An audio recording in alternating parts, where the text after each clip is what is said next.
La respuesta a la oración de los discípulos. Bienvenidos a Devocionales 2020 con Cristo. Todo es posible. Una primera lectura del resto del capítulo podría llevarle a creer que Jesús hizo caso omiso de esta petición. Aumenta nuestra fe, dijeron los discípulos, pero no fue así. La respuesta a su oración no está en el resto del capítulo, ni siquiera en el Evangelio de Lucas. Para ver cómo respondió Jesús, tiene que leer el libro de los Hechos, la segunda parte del Evangelio de Lucas. Es un libro que bien se podría titular Los Hechos del Espíritu Santo a través de los apóstoles. La gran fe de los discípulos se ve en cada página de la primera parte del libro de Hechos. Aunque no siempre se usa la palabra fe, en concepto queda demostrado a través de la historia descrita. En el capítulo 1, la fe de los discípulos había crecido lo suficiente como para provocar el derramamiento del Espíritu Santo en el día del Pentecostés, trayendo consigo el nacimiento de la iglesia. En el capítulo 2, la fe valiente de Pedro fue evidente cuando el que antes fue cobarde se levantó ante miles y proclamó con confianza la resurrección de Jesús. Su fe valiente llevó a la conversión de 3,000 personas.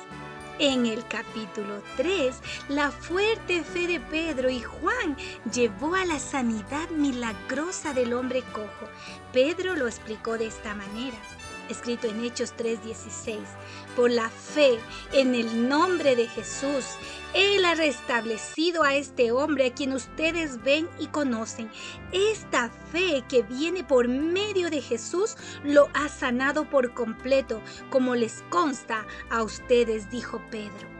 Después, la fe estimuló a Pedro a predicar a otra multitud enorme sobre la crucifixión y resurrección de Jesús. El capítulo 4 muestra a Pedro y Juan siendo arrestados por su valiente predicación. Por la fe, proclamaron sin temor la resurrección de Cristo en medio de la firme oposición y rehusaron guardar silencio. Tras su liberación, los demás discípulos se unieron a ellos en una oración saturada de fe, pidiendo más valentía en medio de la persecución y no ser librados de ella, sino valor para poder enfrentarla.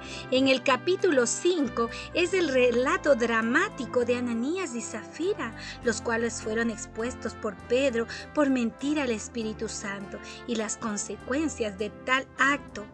También muestra la fe poderosa de los apóstoles al hacer muchas señales y prodigios e incluso ser encarcelados por su testimonio cristiano.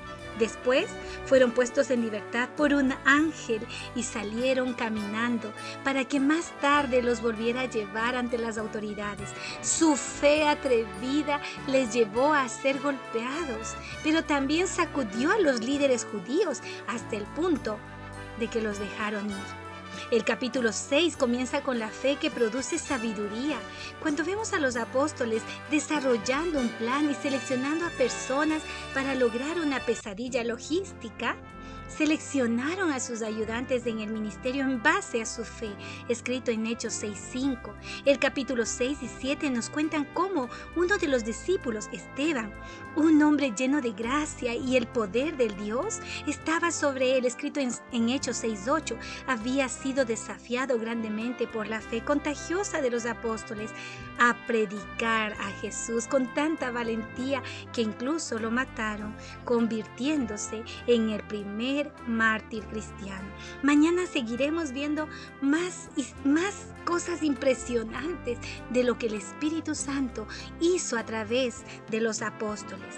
¿Qué tal si el día de hoy clamamos al mismo Espíritu que tocó a los apóstoles y obró en poder y le pedimos: Espíritu Santo, obra en nosotros, y que sea un reflejo de que hemos aumentado la fe?